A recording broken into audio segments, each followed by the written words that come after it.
My fiancée lied about her pregnancy while I supported her family, so I walked away silently. And she found out everything was my decision.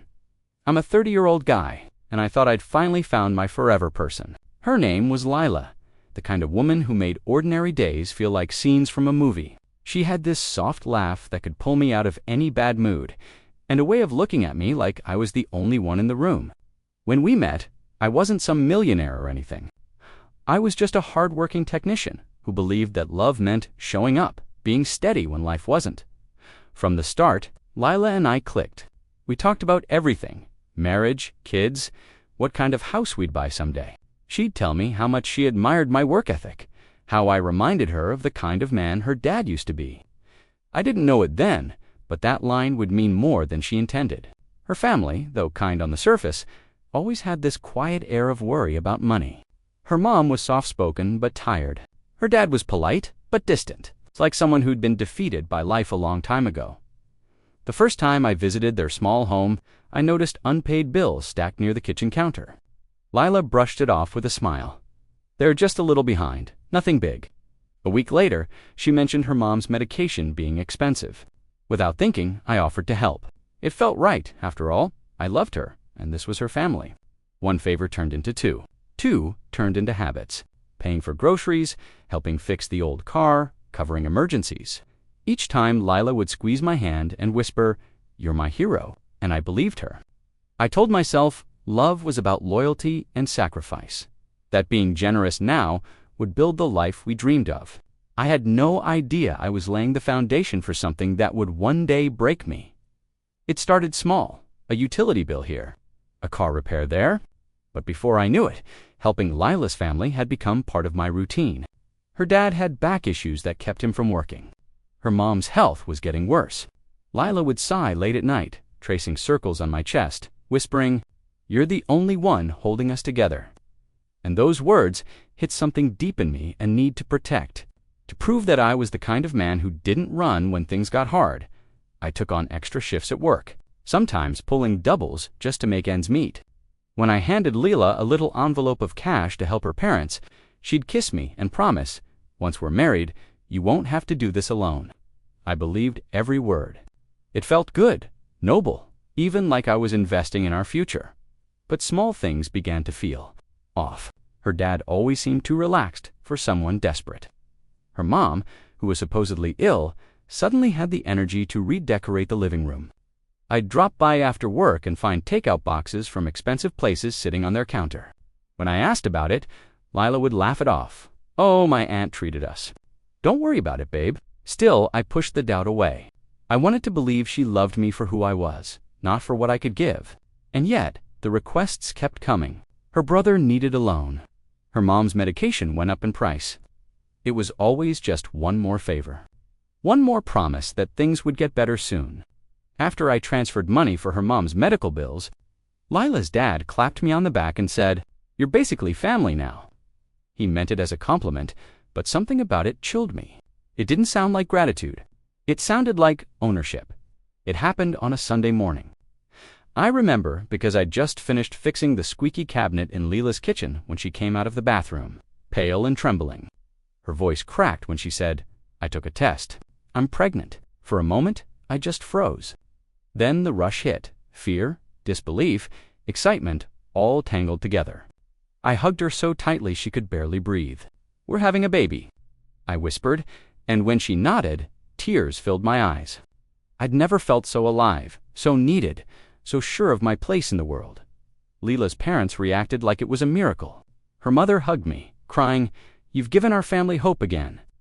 Her father clapped my shoulder, calling me son. The warmth of it all made me forget how strange it was that they were celebrating more than I was. Within days, her family started making plans, repainting the spare room for a nursery, talking about baby names, and dropping subtle hints about needing help. Getting things ready, I didn't hesitate. I started saving more aggressively, even dipping into my emergency fund. I paid for her prenatal appointments, vitamins, everything. When I offered to move her into my apartment, she said she'd rather stay close to her mom for now. That made sense. I wanted her to feel safe and supported, but over the weeks, something started gnawing at me. Every time I asked to go with her to a doctor's appointment, She had an excuse. The clinic was too small, or she'd already gone with her mom. When I asked to see an ultrasound, she said, "It's too early, don't stress." Still, I didn't push. I told myself she was nervous, maybe scared. I wanted to be patient, but that night, as she lay asleep beside me, I caught myself staring at her, wondering why, for the first time since we met. I didn't feel entirely sure of what was real anymore at first. I tried to ignore it, the quiet unease that crept in whenever Leela avoided my questions. But as weeks passed, the inconsistencies started piling up. She still hadn't shown me a single ultrasound. Whenever I asked how far along she was, the answer changed slightly each time. 8 weeks, then almost 3 months. Her clothes didn't fit any tighter. And she always found reasons to keep the lights dim when we were together. One evening, I came home early from work and found her curled on the couch, scrolling through her phone. "How was your appointment?" I asked gently. She didn't even flinch before replying, "Good, the doctor said everything's normal." But something about the way she said it, so flat, so rehearsed, made my stomach twist. "Can I see the paperwork?" I tried to sound casual. Her eyes flickered. "They didn't give me any. They're digital now." Then she laughed it off and leaned over to kiss me, whispering, "You worry too much, baby. Trust me." And I did. Against every instinct, I told myself love meant believing her. But the doubts bled into everything. I started noticing her parents acting strange too, talking in hushed voices that stopped when I entered the room, or suddenly changing the topic when I mentioned the baby. Her mom once said, "You're so good to Lila. Most men would have run by now." It sounded like praise, but her tone carried something darker. Still, I stayed. I told myself that stress could make anyone act weird, that maybe Leela just needed space. I even bought a small stuffed elephant for the baby, setting it gently on the nightstand beside her. But when she saw it, instead of smiling, her face went pale. She forced a laugh, said it was too early for gifts. Then she excused herself and disappeared into the bathroom for over an hour. That was the first night I lay awake wondering if the woman I loved was lying to me. After that night, I couldn't shake the feeling that something was off. I told myself I'd stop wondering and just see things for myself. So one morning, I called in late to work and told Leela I wanted to go with her to her next appointment. She froze, toothbrush halfway to her mouth, then smiled too quickly. "Sure," she said. "You'll finally get to meet my doctor." We drove in silence. She stared out the window the entire time, fiddling with her phone. When we got to the clinic, she hesitated before getting out. Inside, I went up to the front desk, feeling oddly nervous but hopeful. "Hi, I'm here with my fiancée, Lila Harper," I said. "She has an appointment today." The receptionist typed for a few seconds, frowned, then asked for her birth date. I gave it. Then Leela's, then her middle name. Nothing. "There's no one by that name in our system," the receptionist said politely. I turned to Leela, my heart hammering. She looked like she might faint. "Oh," she said, laughing awkwardly. "That's right, this isn't my clinic. I meant to say the other one across town." "Lila," I said quietly, "you told me this was your doctor." Her expression changed. Panic flickered for a moment, then turned to anger. "You're embarrassing me," she snapped, her voice shaking. "Why don't you trust me?" Before I could respond, she stormed out, tears streaming down her face. We drove home in silence. I tried asking her again, but all she said was, "It was just a scare." I thought I was pregnant. I didn't know how to tell you when it turned out I wasn't. She started sobbing, clutching my arm like her life depended on it. I wanted to walk away right then, but I didn't. I told myself people make mistakes. That love could fix this, even as something deep inside me whispered that this was only the beginning of her lies. After that day at the clinic, something inside me broke, but I didn't leave. I told myself it was compassion, but really, it was fear. Fear of admitting that the woman I'd built my future around had lied about something so sacred. Lila swore she never meant to hurt me, that she was scared of losing me. She said she only kept up the lie because she thought I'd stop loving her once I knew she wasn't pregnant. And I believed her, or maybe I wanted to. The warmth, the laughter, the easy comfort, it all vanished. Lila became moody and defensive, crying one moment and snapping the next. Every conversation felt like walking through glass. If I tried to talk about the fake pregnancy, she'd shut me down. "Stop punishing me," she'd whisper, eyes full of tears. You said you forgave me. Her parents started pulling away too. No more warm greetings, no more dinners together, just tense silences and subtle glares. One night, her father told me, "You made her feel ashamed. She's been through enough." I couldn't even respond. How could I explain to him that I was the one bleeding inside? Money became another chain. I'd already been helping with their bills, and now it felt impossible to stop. Lila would say, "You know, my parents can't manage without us," and I'd nod, too tired to fight. I started isolating, ignoring calls from friends, skipping nights out, pretending everything was fine. But at night, when the apartment went quiet, I'd lie awake beside her, staring at the ceiling, feeling like I was sinking. I loved her, but it didn't feel like love anymore. It felt like obligation, like I traded my peace for her chaos. And deep down, I started to realize maybe she wasn't sorry at all. Maybe she'd just found a new way to keep me, exactly where she wanted. The breaking point didn't come in a dramatic fight or some screaming match. It came quietly, like a whisper I couldn't ignore anymore. One night, I was cleaning up the living room while Lila showered. Her phone buzzed on the coffee table. Normally, I'd never touch it, but the preview lit up the screen, a message from her friend. Tara. It read, "You're lucky." Most guys wouldn't fall for it this long. I froze. My chest went tight, my mind racing. I opened the thread, and what I saw made my hands shake. Tara had been laughing about me, about how easily I played the provider. Lila had written, "He's too soft. I just cry, and he gives in. I'll make it up to him later." It felt like the air had been sucked out of the room. Every moment I'd spent defending her, every lie I'd swallowed to keep the peace, it all collapsed into one crushing realization. She was using me when she came out of the shower. Humming softly, I just stared at her. "Did you have a good talk with Tara?" I asked, voice calm but trembling underneath. Her eyes flickered. "What do you mean?" I held up her phone. "You tell me." The color drained from her face. "You went through my messages." She snapped. "You're invading my privacy." I almost laughed. Your privacy. After lying about a baby, after draining me dry. She started crying instantly, real or fake. I couldn't tell anymore. "It wasn't like that," she said. "I just needed time. You make everything about money." That night, I didn't yell.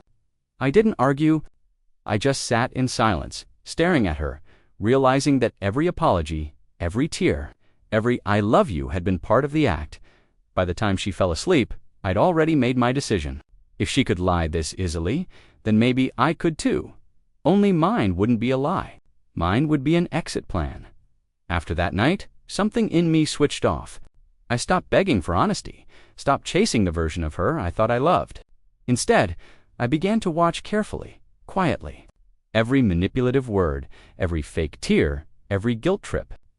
I started memorizing them like lines in a play. And while she thought I was still trapped, I was already building my escape. The first step was financial. I rerouted my paycheck into a separate account under my name only. Lila didn't notice. She never checked, unless she needed something. The next time her mom called asking for money, I told them work had cut my hours. Lila frowned, but tried to act supportive. "Don't worry," she said, brushing my arm. "We'll figure it out." But the moment I turned away, I caught the flash of irritation in her eyes, like I'd just ruined her favorite game. I cooked dinners, told her I loved her, even made her laugh. She started to relax again, thinking I was hers to control. Meanwhile, I canceled every auto payment, called every service provider, and closed every joint credit line.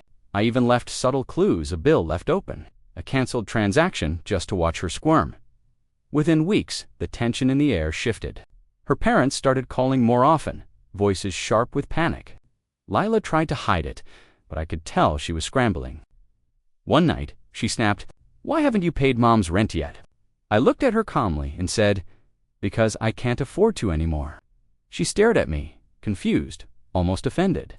"What do you mean? You can't?" I smiled. "It's not my responsibility, Lila. None of it ever was." She didn't say anything after that. But I saw the fear in her eyes for the first time, not because she'd lost money, but because she realized she was losing control. When I stopped feeding their chaos, the entire illusion collapsed. Within days, Lila's parents went from polite to venomous. Her mother called, screaming that I'd abandoned the family, her father sent messages about real men taking responsibility. It was surreal, like watching strangers were the faces of people I once trusted. Leela herself unraveled fast. The charm was gone, replaced by desperation. She'd alternate between crying on the floor and accusing me of ruining her life. I tried to stay calm, but the guilt still ate at me. That same reflex that once made me pay every bill and forgive every lie. One night, she cornered me in the kitchen, eyes wild. "You think you can just walk away after everything you've done?" she shouted. "What I've done?" I whispered, stunned. "Lila, I gave you everything." She laughed, bitter and sharp. "You think money makes you good. You think pity is love." That broke something inside me. I realized there was no reasoning with her, only blame, only manipulation. Still, her words burrowed deep. For weeks, I moved like a ghost, sleeping on the couch, eating in silence, avoiding everyone. My friends had stopped calling long ago. My family thought Leela and I were happy. The loneliness was crushing. Then came the final blow. I got an email from HR, an anonymous report claiming I was emotionally unstable and creating a hostile work environment. Attached was a screenshot of an argument between Leela and me, cropped to make it look like I'd threatened her. I remember sitting at my desk, staring at the screen as my world shrank to a single, suffocating thought: she's trying to destroy me. That night, I packed a small bag and left our apartment. No confrontation, no goodbye. I drove until sunrise, parked by the water, and watched the sky bleed into gold. I'd lost everything: my peace, my love, my trust. But in that moment, under that quiet dawn, I realized something vital. Rock bottom wasn't just pain, it was clarity. After that night by the water, I stopped being the man who begged for understanding. I was done explaining myself to people who thrived on my guilt. I went back to the apartment only once, not to argue. Leela was sitting on the couch, scrolling on her phone like nothing had happened. "You disappeared," she said flatly, not even looking up. "Yeah," I replied. "Needed some air." She smirked, like she'd won. "You'll come around." "You always do." But this time, I didn't. I calmly gathered my documents, my laptop, the few things that were truly mine. She watched, annoyed, as I placed a neat folder on the table. My final move? Inside were printed records, proof of every payment I'd made for her family. Every loan, every transfer, and every fake message she'd sent to guilt me. I'd saved everything. "What's this?" she asked, flipping through the papers. "Evidence," I said quietly. "Just in case you ever try to hurt me again." For the first time, she looked afraid, genuinely afraid. Her voice softened. "You're overreacting." "No," I said. "I'm finally reacting." I told her I'd already spoken to a lawyer, that I'd legally protected myself, removed her access to my accounts, and filed a formal report about the fake HR complaint. She tried to laugh it off, but her hands trembled. When I turned to leave, she said, "You'll regret this. No one will ever love you like I did." I stopped at the door, looked back, and said, "I really hope that's true." And then I walked out. No yelling, no slamming doors. Just silence. That was my revenge. Not rage, not exposure, silence. Because silence makes manipulators suffocate. And for the first time in years, the quiet felt like peace. A few weeks passed before I heard from Lila again. I'd blocked her everywhere, changed my number, moved into a small studio near the city. It was quiet, bare, peaceful. Exactly what I needed. Then one evening, as I was leaving work, I saw her name flash across my phone from an unknown number. Against my better judgment, I answered. She was crying. "Everything's gone, Mark," she sobbed. "The bills, the rent, my parents are losing the house. You didn't have to go this far." I didn't respond right away. I could hear her desperation, the same tone she used to get money out of me, the same tears that once made me cave. But now, they didn't move me. "You did this to yourself," I said finally. "I just stopped fixing it." She gasped like I'd slapped her. "You're cold. You're not the man I loved." I almost laughed. "No, I'm not. The man you loved was blind. He's gone." She tried one last time. "Can we just talk, please?" I pictured the years I'd spent patching her chaos, the lies, the manipulation, the false pregnancy. My chest tightened, not from pain, but from release. "There's nothing left to talk about," I said. "You made your choices. I made mine." There was a long silence. Then she whispered, "You'll regret this." "No," I said quietly. "I already regretted everything before this." I hung up and stood there in the parking lot, the night air sharp against my skin. For the first time, I didn't feel anger. I felt nothing, and in that emptiness, I found peace. Later, a mutual friend told me Leela had tried to find someone else to bail her family out, but no one did. The mask had fallen. People finally saw her for what she was, and me. I didn't watch her fall. I didn't need to. Knowing she finally faced consequences was enough.